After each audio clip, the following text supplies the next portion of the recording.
আসসালামু আলাইকুম ওয়া রাহমাতুল্লাহি ওয়া বারাকাতুহু। সম্মানিত সভাপতি সাহেব এবং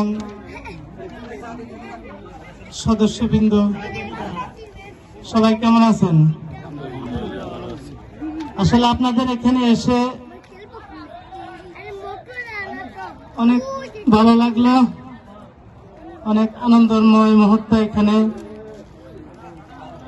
আমি দোয়া করি সবসময় আপনারা যেন এই ধরনের অনুষ্ঠান করতে পারেন, সেই কামনা সবসময় করি।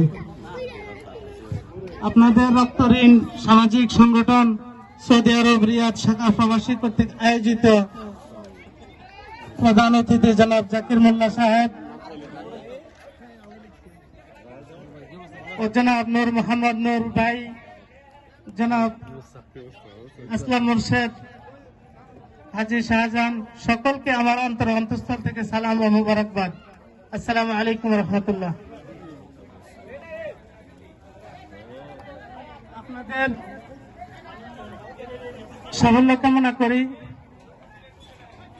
সবাই ভালো থাকেন, এই কামনায় করে আজকে বিদায় নিলাম। আসসালামু আলাইকুম রহমতুল্লাহ।